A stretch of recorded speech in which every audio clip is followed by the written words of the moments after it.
Ladies and gentlemen, welcome to the show. Neil Pickup, the fat lad, here with you in the mother fluffing house. And we've taken a bit of an extended break due to the fact that I nearly died. Some form of serious virus, Ebola, something like, definitely it wasn't COVID though. But we'll go into that another day. It's not for today. And welcome to the old school, mother fluffers. We're back. Eric's back. Bob's back. Bart is not back for the moment. I think where the hell is Bart? I think he's laying concrete. Bart, we love you. Come back soon, mate. When you've got that concrete laid, get yourself back on the old school. But we'll have to fly without Bart tonight. So, the main thing is that we've got the king of arm wrestling history, the undisputed world champion, Eric, is in the mother fluffing house. Eric, mate, where are we taking it tonight? I think we've got up to the 70s, yeah? Yeah, we're going to still spend some time in this early to mid 70s. I'd like to talk about some of the different organizations that emerged at that time and the roles that they played in growing the sport. Tremendous, mate. Let's get it underway. I'm eager to understand some of this. And I think, Bob, you'll be able to contribute as we go through, mate, because you're 175 years old. A little bit. You're starting to come. I started to get into this thing. I'm sure there'll be some highlights here. Lovely darts. So once, as we've discussed before, once the Petaluma started airing on TV in early 1970, that got a lot of people's attention. A lot of people who had no idea that this sport really existed, all of a sudden were very interested, and a lot of promoters got the idea of, whoa, why can't I do this? One of the three organizations I'd like to talk about is Bob O'Leary. So Bob O'Leary, he was the original president of the World Armwrestling Federation. So he started hosting tournaments, as far as I can tell, in 1970, soon after Petaluma aired. And he's quoted it as an inspiration. He may have done other arm wrestling on the side before, but really, from what I have found, they started in 1970. And then he was heavily involved in the bodybuilding world. Oh, okay. So he had met Ed Jubinville out of Massachusetts a few years before through bodybuilding. And he was also well connected with the muscle magazines of the era. So Iron Man, Muscular Development. And so he was able to get coverage of his early events through those magazines, which really helped. And it was more.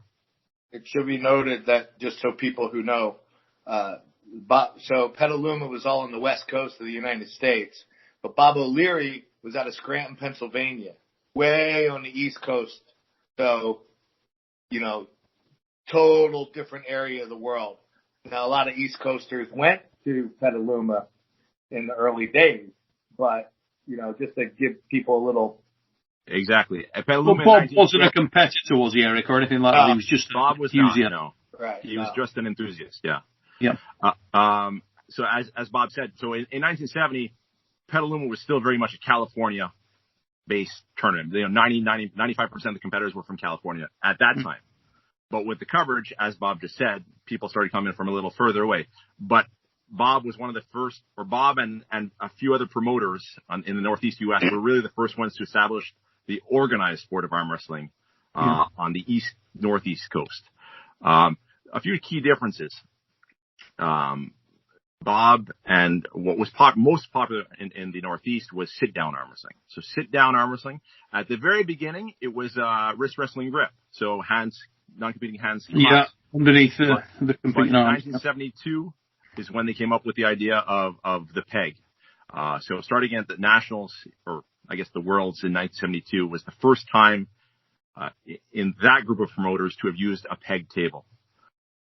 They liked they had elbow pads, which were smaller. I don't know the exact dimensions, but they were at most 6x6.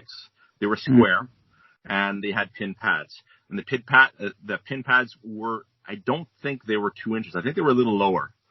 And it was all sit down. So it was very much a power strength sport. And that's what they wanted. It was very popular. They wanted the strongest.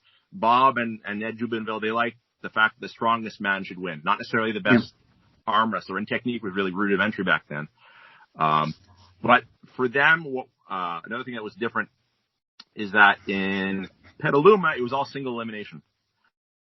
All the tournaments that were Bob O'Leary and all of them, they were almost all double elimination, a winner's bracket and a loser's bracket.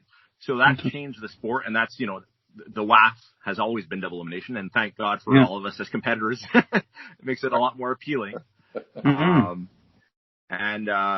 basically different promoters in the Northeast got together a lot through the bodybuilding world, a lot through the muscle magazines, and they started to work together to sort of standardize the rules. Now, the rules in the 70s, whether it was Petaluma or Bob O'Leary and company, they were evolving. Basically, every year, little changes were made. One thing that existed in the early days was there was a time limit to matches. So if after a certain amount of time, there was no winner, the referee would decide who he thought was most in control of the match.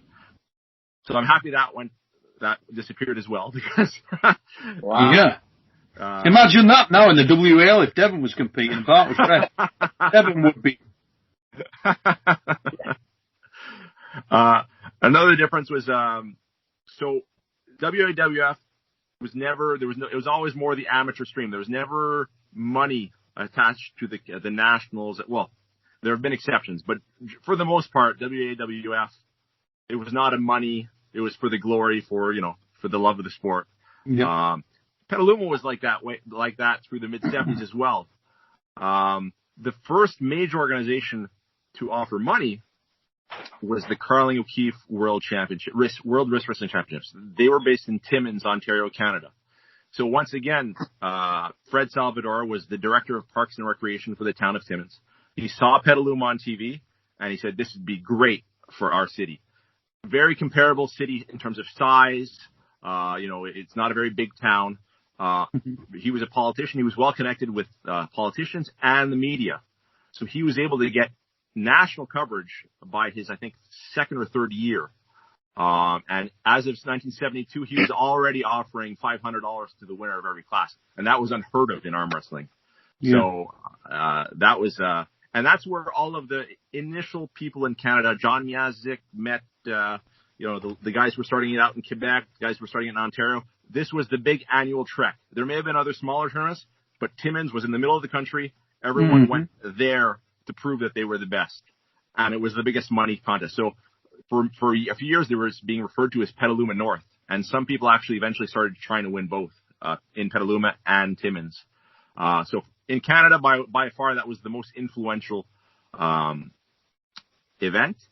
That one started, it very much followed the Petaluma model in terms of, standard competition, similar wrist wrestling table. It was a wrist wrestling grip. And like Petaluma, it was only one big event. There weren't other little events. The Petaluma folks. Feeders. Yeah. They didn't, other people may have associated with, but it wasn't Bill Sobranis and Dave Devoto. They did a bit of it, traveling and doing a few little tournaments. Timmins as well. That was their big event. Others are welcome to feed into it, but that was their big show. So the biggest contribution, in my opinion, was the money. I'll get to the third organization I want to talk about, which is the WPAA, World Professional Armwrestling. Just focusing on that for a moment, Eric. Is there any record of sort of numbers? How many people were? Because Petaluma was pretty bloody big, wasn't it? I mean, you got a lot of people pulling. Yes. So Petaluma in 1970, there was probably 100 entries. By 1973, 74, all of a sudden you were 350, 400 entries. Mm-hmm. By the end of the decade, you were almost at 500. It was a big, big deal. What's the U.S. nationals get now on a really good year, Bob? What would you, on an exceptional year at nationals? On a good year right now at nationals. Oh, and just to make a fair comparison, because Eric, correct me if I'm wrong, there wasn't masters, juniors, any of that. I'm talking about senior entries. Indicative figure. Less than 50 guys. Wow. Yeah. So maybe now, a few years ago it was bigger though. Holy shit. Right. So U.S. nationals would only get 50 guys. Last year, the last couple of years nationals in the open division, now correct me if I'm wrong, Petaluma back then was right-handed only. Correct. Yeah, so if I just say right-handed only at the nationals, 11 weight classes, sometimes 0 to 1 guy in a class, all the way up to maybe 8 guys in a class, you're probably talking 50 people at the last couple of years' nationals. Now that's because of everything that's happened in the world. We got the WA. As soon as money came into the sport, it ruined what I refer to as scholastic arm wrestling. And the USA guys, all the top guys, they want to go towards the money. The guys who want to go for world titles still go, but yeah, it's a small number now. Wow. And so Petaluma, you had 300 and then up to 500. I mean, that was that's a pretty significant. Four, and how many weight classes? Yeah, Four. yeah, four classes. Plus one for the women. And single elimination. Single elimination. Right. The one thing they did is that the winners from the previous years would get a bye to the final 8. So at least their champions you would see later in the competition. Right. In the Timmins, it wasn't quite as big, but by the end of the decade, there were probably 200 or 300 people at that event, and that also had 4 classes. So it was competitive. Interesting that the money didn't make much difference, though, or didn't actually impact. You'd think, with the money, a lot of people out there may assume, okay, you're giving $500 a class, you're going to generate more numbers, more entries. Apparently not. I know you can say Petaluma have the TV, but they have national TV coverage in Canada as well by this point, yeah? It is, and it's in the northern Ontario. It's not the easiest place to get to. It's not, it's remote. Right. Fairly remote. Yeah. The World Professional Arm Wrestling Organization. So that one's a little, so as Bob mentioned earlier, I don't know if we were live yet, but that's Steve Simon's organization. So Steve Simon's, he was in college in California in the early 70s. And his roommate was Marvin Cohen. Now, Marvin Cohen had been interested in arm wrestling. Hold on. Yeah. Wait. Epiphany moment. Okay. A lot of things just came very, very clear for me right now. Okay. As to why because Steve Simons and Marvin Cohen are one and the same human being. They're just pure showmen. Wow. Okay. This makes a lot of sense now. I'm glad this is learning for me. Thank you. So Marvin Cohen had always liked to arm wrestle. He was an arm wrestler, and he liked to arm wrestle. And as far back as 73, he had met with the Petaluma folks and said, we're interested in working with you. And he ran a few tournaments out east in New Jersey in 73, 74 that had good turnouts. But anyway, he ended up being roommates with Steve Simons in California. And that's how Steve Simons learned about arm wrestling. And Steve Simons is a businessman. And he saw Petaluma. He loved it. But his view was Petaluma could do so much more with this sport. Right now they have the big event, so they actually went and met with Bill Silveranes and Dave Devoto and the group, and they asked, this is what we see, and apparently they even offered to buy out Petaluma, the event. They were not, so they decided to go their own way and form the World Professional Arm Wrestling Association, and they started out big. So their inaugural event, I should say that Steve Simons was well connected as well. He was friends with a few publicists and investments, and basically he was able to get a face-to-face meeting with CBS Sports. And he basically talked to them with having never organized an arm wrestling tournament. He was able to sell them on what he could deliver, and they agreed. They said, "All right, put together a national arm wrestling championship, and we'll show it on CBS Sports." So he got that. He got money for the event. It was held at Busch Gardens, which is an amusement park in California, in December 28th, 1974. Now they really promoted this event. They got a hold of, I guess, all the addresses of all the wrist wrestlers, probably from Petaluma, and they sent personalized letters to everyone in the country saying, "You are invited to the birth of professional arm wrestling. This will be the biggest arm wrestling event ever held. There will be $750 for first place in the supers, $500 in every other class, plus awards down to 5th or 4th place. Don't miss out. This is the big time." And sure enough, got a lot of people interested. But once Petaluma heard about that this was going to happen, they sent letters to all their champions and said, do not compete in this event. If you compete in this event, you will be banned from future Petaluma tournaments. That's interestingly familiar. Yeah. There were so many people who wanted to go, and like Petaluma had not given money up to that point. It was all just for glory. You're on TV, but it was a glory thing. All of a sudden, when you can win $500, which is $2,500 today, maybe, a lot of you were interested, and almost all of them went. It was a huge turnout, the biggest turnout ever.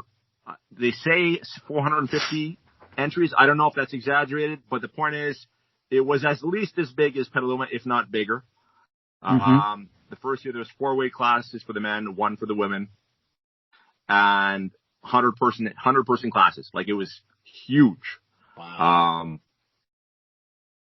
The big and how many classes were there, mate? Four men's classes and 1 women's. Yeah, class. And 1 for the ladies. Yeah. So it was single elimination, but it was seeded.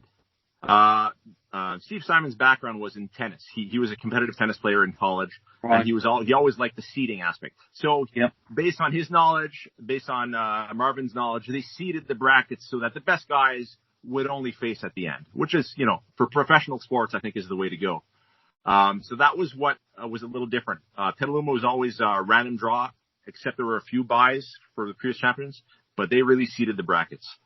The tournament was perfect. It went off very well. The bad thing was it was one of the worst weather days in Southern California history. It rained all day. There was wind, and it was a covered venue, but it was outdoors. So it was sort of like, I don't know what you'd call that. There was a roof, but the sides were open. So the wind was blowing, and it wreaked havoc with all of the sound to the point where sounds like Dallas Langston versus PLM. Yes, exactly. To the point that CBS Sports could not salvage the footage. They're like, we love what it looks like, but it's beyond repair. And that was a big shot in the foot because, Steve was relying on this to propel everything forward. But the event was a success. They used, from the start, pegged stand-up arm wrestling. So peg table.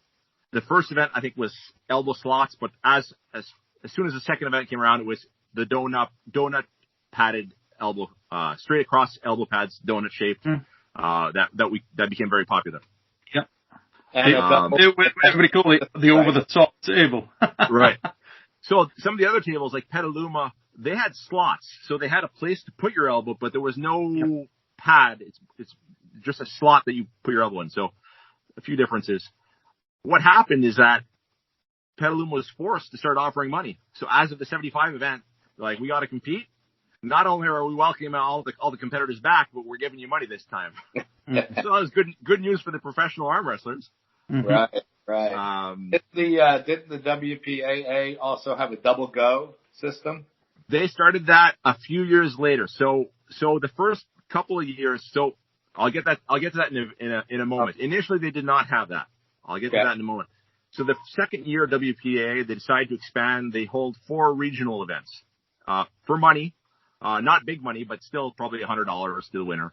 And those were all in California. But they attracted a lot of participants. Yeah. They had the year-end championships again for the big money. It was not televised. And then the 76, they expanded again. 76 was the first year that Steve Simons actually traveled the country and organized about a dozen tournaments, qualifying tournaments throughout the country, different parts. And that really exposed the sport to places that had never seen arm wrestling. All of a sudden, you can go to this mall or this amusement park, compete, and if you finish top 4, you're invited to the year-end championships for the big money. So he was the first to develop to successfully exploit the model of regional championships that build toward a year-end championship. It's the same model that Over the Top did. Qualifiers. The same model that Yukon Jack followed. GNC a few years later. World Arm Wrestling League. It's a proven model. People like the qualification, especially if there's money along the way. And let's be honest, the modern world championships, really. You've got your national championships. Exactly. And then you head into the Worlds if you qualify to represent your country. So it's the tried and tested way. Exactly. But what was special with him is he wouldn't hire other people. He would actually go and do everything himself with him and his team. So it's a lot of work. But I tell you, it really helped grow the sport. And those year-end finals, he got TV back in around 77. I don't know, it took a few years to get back. But those events, 76, 77, you really had the best of the best of the North America or U.S. arm wrestlers competing in that event. Who were sort of prominent names there, mate, across the classes? So mid-70s. Clay Rosenkrantz started in Petaluma in 74, and he went on to be, phenomenally dominant, whichever weight class he competed. Virgil and still active. I mean, Clay's still active. Clay was certainly active up to a few years ago. Bob, is he still kicking around now? I don't know if he's kicking around anymore, but I went to the Worlds with Clay in the 2000s, and still saw him for 10 years after that. Great guy, good puller, phenomenal puller. Virgil Arciero, we've talked about him before, but that was his prime time, 76, 77. Who else? On the East Coast, there was Roy Ridgely in the super heavyweights, followed by Dan Mason. They were the top heavyweights in the 70s on the East Coast. California had the Pollock brothers. Jim Pollock was a middleweight. Ted Pollock was a lightweight, and they both won multiple world titles in Petaluma. Yep. The really, really dominant guys came in at the end of the decade. When I'm talking about Dave Patton, Cleve Dean, Johnny Walker. Yeah. Johnny Walker was the first out of those three to get into the sport. He got in at a WPAA regional event in September 76 in Atlanta, I believe. And he won that. And I think a month later he went to the finals and he got 5th place the first year. And that I would love to get Johnny Walker on here with us. Oh. Yeah, that would be Johnny Walker. If anybody is in contact with Johnny, please send me over Johnny's details. Johnny Walker, what an absolute monster that guy was in his prime. My word. Yeah. Wow. So he got 5th place at his first WPA World Championship, and that pissed him off. And he came back and basically won. I think he won it 9 years in a row from that point on. The WPA, including, in the early, at his later years, he was still beating John Brzezinski. There were some good matches of that on our TV that we'll get to see eventually. Johnny Walker, of those legends, he came in the first in 1976. Mid-70s, Jim Dole Sr. was finally beaten by Virgil around 76, and that's where that changing of the guard took place. In the lower weight classes, like 76 and 150, there wasn't as many dominant forces. It changed. From year to year, there was always a handful of 3 or 4 or 5 guys who could win. There was not a single guy who really dominated like has happened a few years after that. Was Fisher in earlier than a lot of those guys? Was he later? In, late 79. What about Hicks? Late 79. Hicks only came around in the 80s, mid 80s. Right. Yeah, mid 80s. Yeah. So he was actually, I think he was in his late 30s when he got going. Yeah. Wow. And Dave Patton joined in the early 80s? Late 70s. It was late 70s. Yeah. Wow. Yeah. Because 79, pardon? I was going to say, he ended up dominating for several years. Dave was. Yeah. No one dominated like him. In the 80s, no one dominated like Dave Patton. Even John Brzezinski didn't dominate for as long a period as Dave did that decade. Right. Yeah. He actually, his first tournament was, I think, in late 77, and he pulled like a tendon, and he didn't compete for the whole of 1978. I'm talking about Patton. And when he came back in 79, I guess he was healed up, and 79, he went on a tear. He won many, many events, including the first true WAF World Championship that we associate with 1979 in Alberta, Canada. If I get back to WAF, the first 5 years, there was no association, no formal association. It was the Scranton year end. At the beginning, it was sort of like the North American Championships. Then eventually they started calling it the East Coast Worlds. Then they started calling the World Arm Wrestling Championships. 76 is when they first called it the World Arm Wrestling Federation. That's when Bob O'Leary got together with Ed Jublinville and they formed this association. And that's the year that they met, or Bob connected with John Yazik from Canada, connected with Barish Baran Das from India. Lercio Martinez from Brazil, who was also involved in bodybuilding. So that connection. Most of these guys, not John Yazik, but the other guys were in the bodybuilding somewhat. And that's how those connections were forged. Mitsuo Endo soon after from Mr. Yeah. So all of these guys, they all sort of agreed to work together, and that led to the first World Championship of that organization held outside of the U.S., which was the one in Alberta in 1979. And from there, it just, that's where the beginnings, and gradually countries started adding. I don't want to get too far ahead of myself. I want to try to keep to the stick. But, so the amateur sport, really, that's the beginning of that. That's how that started.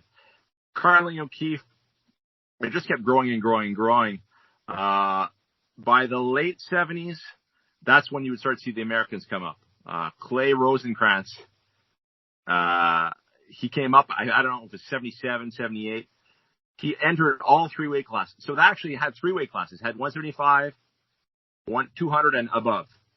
He entered all 3 classes the same year. He won the lightweights. He won the heavyweights.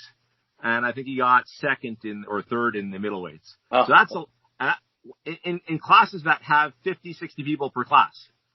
Wow. Pretty bloody solid, isn't it?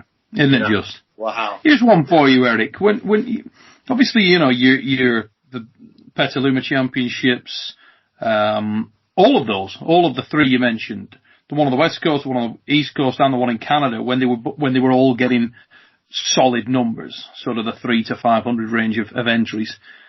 Is there any record of, or was there any record of of which you're aware of international competitors? I mean, Europeans, Russia, anywhere. So was there anyone that was traveling over? Petaluma would get, into the 70s, they would start getting one person. Like, there was a German fellow who went, I think, around 73. They had done a qualifying tournament in Germany, and they said we're gonna fly the champion out to Petaluma. Unfortunately, maybe he was not used to, Petaluma was sort of the Wild West of arm wrestling. Like it wasn't strict in terms of there was a lot of cheating, and it was hard for the rest to control the cheating. Anyway, the German fellow lost his first match. It was a long trip. He was there for a week. He had a good time, but when in the competition, he lost his first match. I know there was one Australian competitor who went in the early 70s. So there was here or there. What did he look like?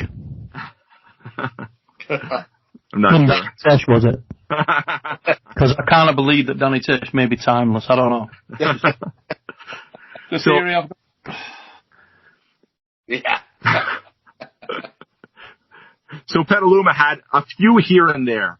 And of course, as the decade progressed, there was more and more Canadians coming down. Still not very many, but Keith Koenig, who's organized World Championships, I think, at least once. He's in British Columbia. He went down to Petaluma. Now the world's great voice. Right, exactly. Marathon voice, great announcer. Yeah, I love that guy. He started going down to Petaluma in the early 70s, and he would every year he'd go back and bring more and more pullers with him. As the Canadian contingent those years. But WPAA was very much an American. There were maybe a few Canadians, but it was very much an American. And the WAWF, starting with the one in Canada in 1979, that's when we started getting a few countries. But that's the extent of it. There were a few exceptions in Petaluma, but very small. And so none of the guys that were coming in from Canada or so on were winners. There weren't any guys that were coming in and sort of like, oh, this guy's flown in from Canada and kicked the shit out of everyone. There was no one that was really at the level of the North American, of the U.S. at that time. Not in the 70s. Mm-hmm. Now, the guys who would win in Timmins, some of them traveled, some of them did not. Those who did travel, they were competitive. They would never win first place, but they would often place top 4, top 5. And some of them, unfortunately, never did travel down south, so we don't know how good they were. The guy, Wally Capel, who lived in Timmins, young guy, he won in 1971, which is the first event. He won the lightweight class. Mm-hmm. I think I may have mentioned this last time, but they didn't give him the money, or they didn't crown him, because it turned out he was only 16 years old and you were supposed to be 18 or over. So even though he signed up, he beat everyone, officially he did not win. Yeah. He came back in 73 when he was old enough, and he won in 73, 74, 75, 76. So he was clearly a very strong puller, but I don't think he ever went down to the U.S. to see exactly where he stood with them. So sounds like a young John Brzezinski, doesn't it? When he was 18, he was dominant, wasn't he? Right. Let me so in the 70s, or by the end of the 70s, who was holding what event that you would consider the best guy in arm wrestling? Was it Stephen Simons with WPAA? Was it up in Canada or Petaluma? I think it was still Petaluma for the duration of the 70s. Some would argue possibly the year-end championships of the WPAA Worlds. It would have been one of those two in the late 70s. Okay. Timmins was not quite as much as high caliber. And yeah, I'm trying to think of, there were a few one-off events, but really Petaluma, because of TV and all the history, and that was still the place to go. By the late 70s was a big transition period for arm wrestling. Yeah. Because it moved from being a predominantly a strength sport. Technique was evolving fast, and really the top roll, although a few people had been doing it since the late 60s, maybe even earlier, it really shot up in popularity at the end of the 70s. Right. And with that came a lot more messing around with the initial grip. So in Petaluma, sometimes it would take 5 minutes to start a match, and they didn't have like warnings or fouls for delaying the start. They didn't have a time limit for a ref's grip. So there was a lot of things that they didn't like about it. And eventually it required the need for the strap, obviously, because a lot of matches started coming apart. And the guys did that really originate in terms of the exponents of top rolling? Were they mostly coming from East Coast or West Coast? So the actual origin of the strap is, I've been unable to determine exactly who was first or where it came from.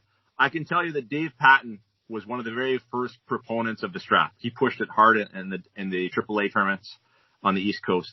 I can imagine why, because Dave's style, he'd always sit with his hand over the moon. Right. You know, absolutely. I mean, he was the king of the knuckles to the roof, but which, forward thinking at its time. Oh, yeah. You know. So he brought that to the first time they were used at the AAA Nationals was in 1980, and they brought the strap there. And I think Petaluma, the first year they used the strap, was in 1980 as well. Keith Koenig had an interesting invention. I believe he invented this. He didn't have a strap. He had a glove. Yes. I've never seen it. Have you seen this, Bob? Over the top. Over the top. Yeah. It's like the final match. It's over the finger and the thumb. Okay. Yeah. Okay. So I don't know if it's exactly that, but it was something where both competitors sort of put a glove on, and that's early days as well. Before straps, I've seen footage of tournaments where people would use duct tape or a lot of other things that you wouldn't want on your hands, but they had to find a solution. But there was a big switch, like in the late 70s. The Petaluma guys were the Petaluma group, and when I'm talking about Dave DeVota, Bill Cervantes, and a lot of the fans and a lot of the old timers, they didn't like where the sport was going. There was a lot of messing around, a lot of whining and complaining, and then they're like, we should have never brought money into the sport. We should have, there's a lot of things that they wish they could turn back the clock, but too late. The sport has evolved, has changed. So they were basically forced to adapt, to the new style.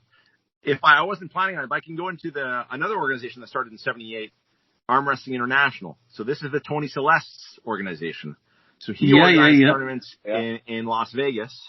And Powerlock.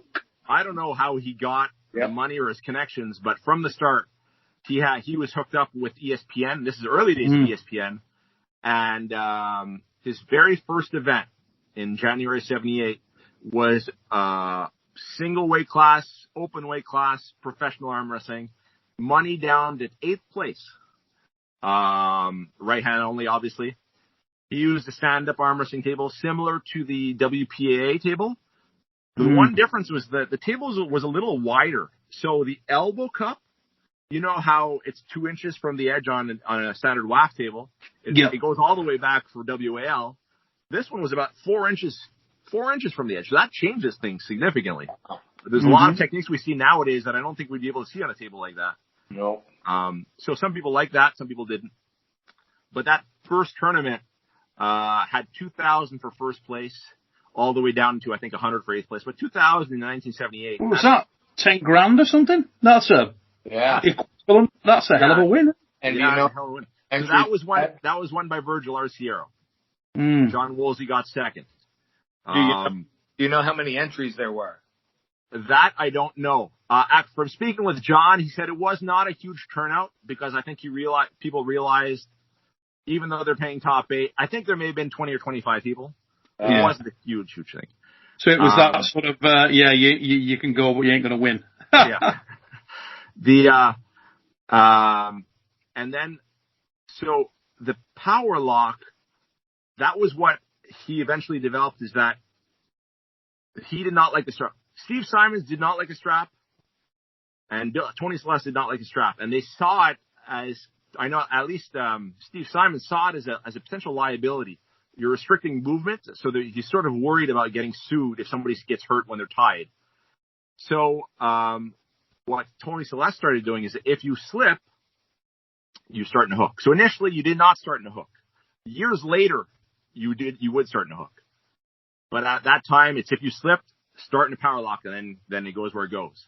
But you could roll out from there, couldn't you? So that when they start you in the power lock, they didn't like the strap, out. so that's the direction they went. I was saying when they started you in the hook, but you were able to roll out from there. When they put you in a hook, but you could roll. Yeah. I'm not sure whether people did, but I think that was the rule. You could. Bob, do you know anything about that? Well, not at the Tony Celeste tournaments. I don't. I know in the Steve Simons tournaments, you weren't allowed to. At least once I started competing in them, when you were not allowed to roll out of it, and they ran into some problems when guys would roll out, and then the person who got rolled out would complain, saying he rolled me out, and the one who did the rolling would say, no, he just let his wrist go back. I didn't roll out. So it, again, just created problems. Can you imagine Todd Zilla in one of those? Me. That would be a bad draw for anybody. You wouldn't want to draw Todd Zilla in that style, would you? Oh, no. We'll just start you in a hook. Oh, ace. So I'm aware of the same things as Bob. That I know that that's how it was done in WPA. I don't know if AWI you were allowed to twist out. Maybe you could have. I'm not too sure. Yeah.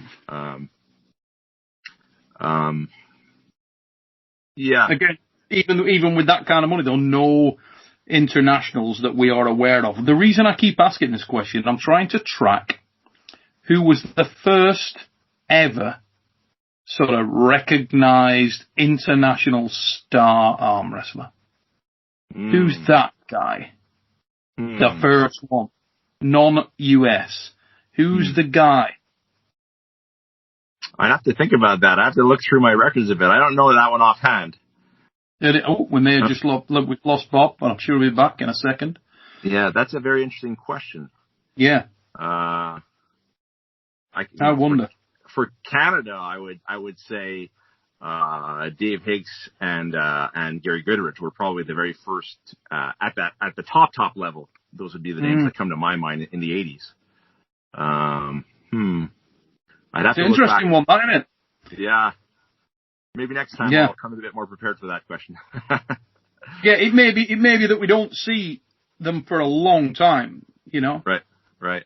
I don't know. I mean, you know, back when I started, the guys that were the international superstars were Sharon Remez. You know, that he was mega. You know, yeah, we've lost Bob big time, ladies and gentlemen. Sorry about that for all Bob Brown fans. I'm sure he'll dial back in a minute. He probably left his battery on. Oh, there he goes. There he is. Bob Brown is back in the house. Come on, Bob. What are you doing, son? May have got a good offer. Somebody may have come in and said, Bob, fancy a bit of this? Wearing very little. And Bob's like, you guys, I'm going home study. He's off. Come on, Bob. Get yourself off post, son. Get that power charging cable plugged in. We can see you. Anyway, he'll join us in a second. So, yeah, so at the moment, still no internationals that we're aware of. Nobody really on the radar from either Canada or other country who was a killer. Yeah, I don't think so. I think it goes to the fact that it takes a few years for the sport to develop within each country. So the U.S. was first. They had the first champions. Canada was not far behind. So by the time the 80s came, they started having a few. So I think every country, as the sport gets organized, it takes, I'd say, at least 5 years before you might get some of these contenders. Wow. Oh, there you go. There he is. What happened there, Bob? Walk us through that one, son. Well, what's funny is my phone all of a sudden said overheating and had to turn off. I'm like, what? So I went and got one of my freeze packs that I put on my arm after I trained. And so now I have my phone. Let me get this like to where I can see myself here. And so I have my phone up against one of these freeze packs to stay cool. So, Bob, what we were while you were off there, mate, you got involved in what year? 80. I call my official start in the real sport 87. So you were exactly the same time as me then, really? Yeah, I went to a couple of tournaments, 83, 84, 85, 86. But it was one tournament a year at a street festival. It didn't cost anything to enter. They didn't weigh you in. They just looked at you and said, okay, you're a middleweight or you're a lightweight. Yeah. And first prize was a Miller High Life beer can trophy. And I won that tournament every year from 83 through 86 or 87. But I highly doubt there was ever one real arm wrestler there. And then in 87, I was driving by a bowling alley and saw arm wrestling tournament. And there they were weighing you in. They were charging you money. There was open division and novice division. And so that was my first tournament. That was in 87. So Eric, we've moved on to sort of, the sort of Tony Celeste Vegas era. When that was kicking off, were you seeing still this rise in the other promotions that you spoke about? Were they still on an upward curve, or did one sort of feed from or cannibalize the other? So everything was growing in the late 70s, early 80s. Everything was still rocking and rolling. WPAA, the Worlds was still a huge deal. They were running 20, 30 events, regional events across the country every year. Petaluma, still doing very, very well. Huge numbers. And WAWF, well, that just kept growing, to where we are today. So there was room for all of these different, promotions, and it was a great time to be an arm wrestler. Late 70s, early 80s, if you convert it to today's dollars, with the exception of the big WOW tournaments a few years ago, it was, you could make money every weekend, and that's what a lot of these guys did. John Woolsey, guys like Dave Patton, Cleve Dean, they would travel every weekend to the money tournaments and make money. So it was a great, great time. That's why I call the 70s the golden age. There was lots of opportunity and there was demand because no events were suffering. Absolutely fantastic. And it's obviously, sorry, go.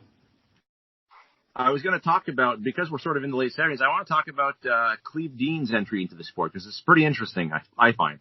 So his first tournament that he stumbled upon in December 1977 in Georgia. And he had never arm wrestled. And believe it or not, he did not win that event. He finished second, and he was in a really long match, but eventually he lost to somebody who knew what he was doing. Well, then he started training for arm wrestling and learning from these guys. And 6 months later, he went to Texas, Houston for the national national wrist wrestling championships put on by the Petaluma folks, and he won that. Sorry, this is in 78. Yeah, summer 77, summer 78. And then he won that. He got attention. And then he decided to go to Petaluma for the Worlds a few months later. Yep. And he won relatively easily. But some of the big guys weren't there. Virgil Arciero wasn't there that year. Jim Dolcini wasn't there. And Virgil felt, and some of the guys who were friends with Virgil, John, they're like, well, he won it, but how good is this guy for real? We don't really know because he wasn't tested. So Tony Celeste gets the idea to do a super match in Las Vegas. He wants to do a big super match, 3 out of 5, and between Virgil Arciero, who was the reigning king. He was, at that time, Virgil was ranked number 1, and Cleve Dean. And that was held at the Silver Slipper in Las Vegas. And both guys, I think there was a $2,500, initially it was a $2,500 wager from each side. But that ballooned very quickly because each side had a lot of confidence in their guy. Yeah. Marvin bet thousands of dollars on Virgil. He was sure that Cleve, he's just a young farmer, doesn't know what he's doing. It got up to $11,000 each side. And people wanted to bet even more, but they didn't have time to sort of make everything official because Cleve's side had another, I think, 15 or 20 grand ready to bet. And in terms of a date check here, yes. And just to clarify for some of the people who may not know the physical stats of the men we're talking about here, this is at a time when arm wrestling technique was evolving but wasn't really progressed. Right. Now, Cleve Dean, Eric, just tell people who don't know of Cleve Dean a little bit about this guy's physicality. Okay, so Cleve Dean, it was a Georgia pig farmer, 6'7" at that time, over 450 pounds. He was a very, very naturally strong man. There are legends and stories as to stuff he's done on the farm in terms of strength. Apparently, he could pick up the front end of any vehicle, the front end of a car, not the back, the front end.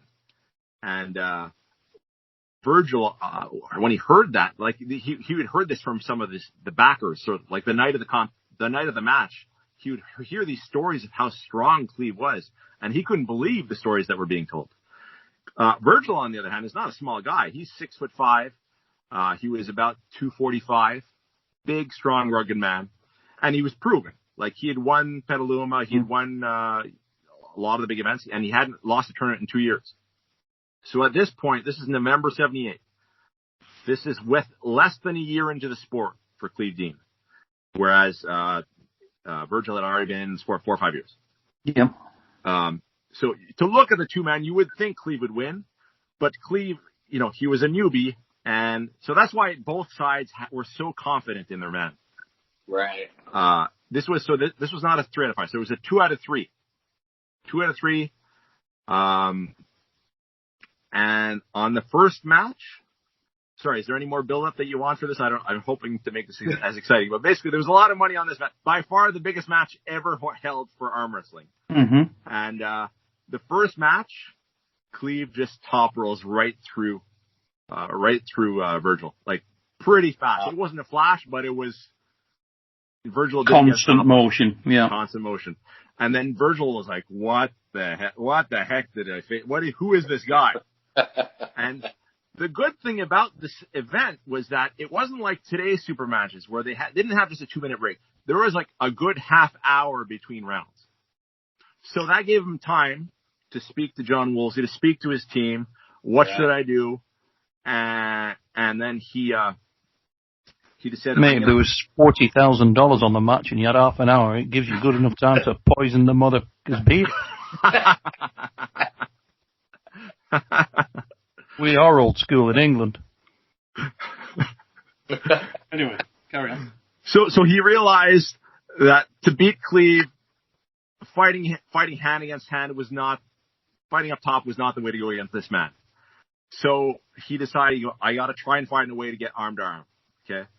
So as you do with a 450 pound. I want to. His hand is too big and too strong, so I want to go after that skinny little 400 pound. Okay. If I can just get hold of him. So they grip up. So they grip up for the second match, and he is able to get sort of somewhat what he wanted, and he did make Cleve work for the pin. Virgil lost, but he did make him work, and he did realize, okay, there's something there. If I face him again, this is where I want to go. Mm-hmm. But basically, it was clear from that event that Cleve was the new king. He won the money. Marvin lost a lot, and it was that was a match. That was the very first big money super match in the sport. Right. Wow. And I would imagine that Cleve obviously probably is the biggest arm wrestler of all time. I'm going to say probably the biggest man that we've ever seen in the sport in terms of at his absolute peak. He was immoral weight. I think he was like 600 pounds or something nuts. Over the top, yeah. I mean, wasn't the most mobile individual at that point in time, not going to lie. I think if we had any kind of incline in an egg and spoon race, I'd shit him. But I have just because we're talking about Cleve, I have a funny Cleve story. Okay. We're at the Yukon Jack World Championships in San Francisco. It was 93. Mm-hmm. Or maybe, anyway. We're going out to dinner afterwards, and we're going to a strip bar. And Dave Patton's with us. There's some other guys with us.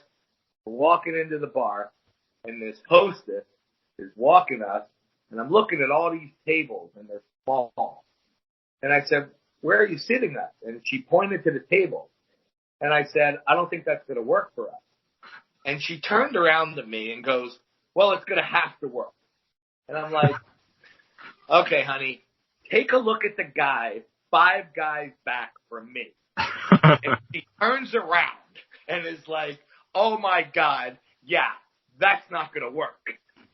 So they had to remove 3 tables around this one table so we could all sit down.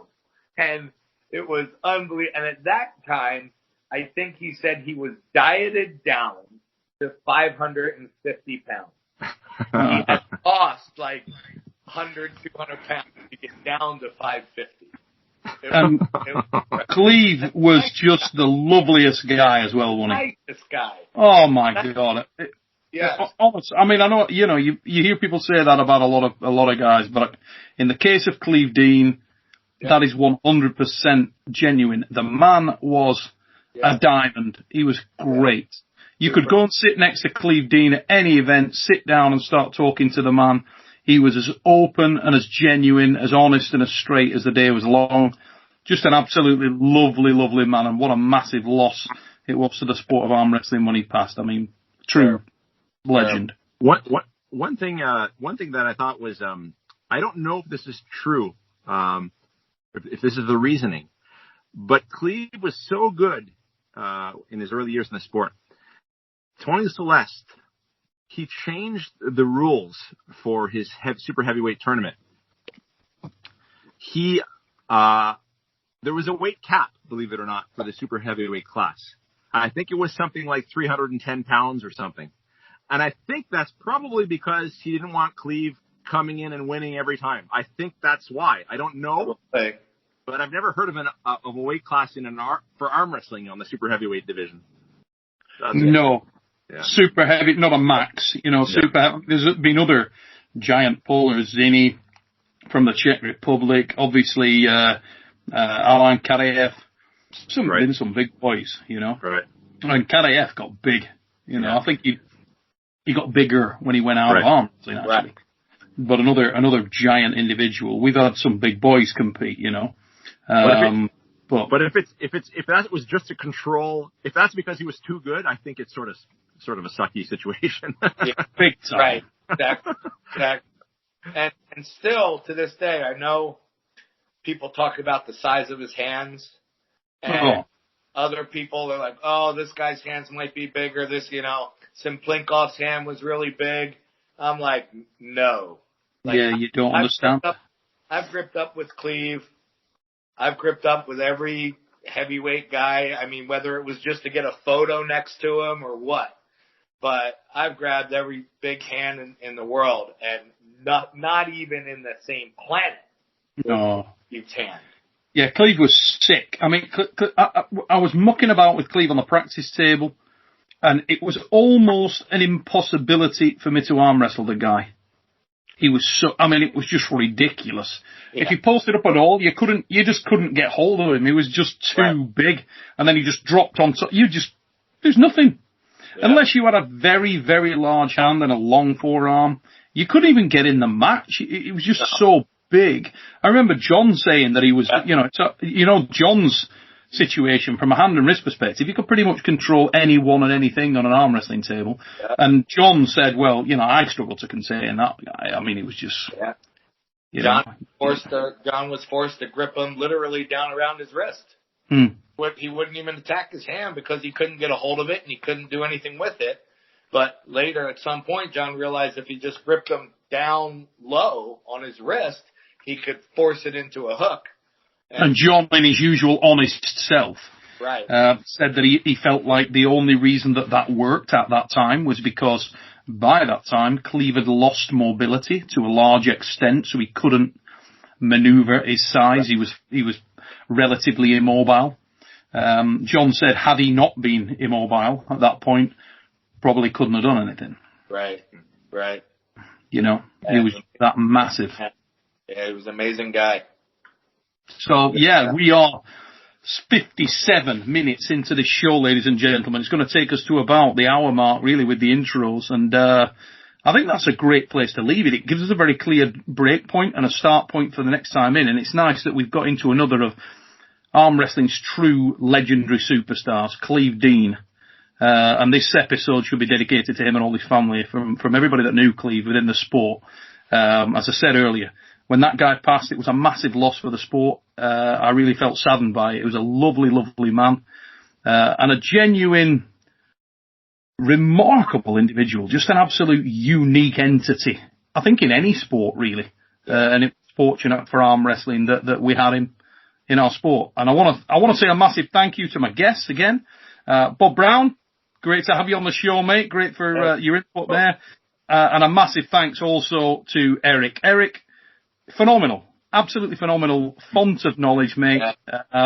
Fascinating insight, brother. Absolutely fascinating. And one more time, Eric, where can people go to if they want to find out more of this and do some more background reading and so on that we haven't covered in the show? The Armwrestlingarchives.com is the website, and there's detailed articles on everything we spoke about today, or the Facebook page, which is the Armwrestling Archives. Simple as that. Nice. Ladies and gentlemen, if this is your first visit to the Supernatural Strength channel, please let everybody know about it. Like, share, subscribe, and we will see you again very soon on Arm Wrestling Old School. Till that time, take it easy, peeps.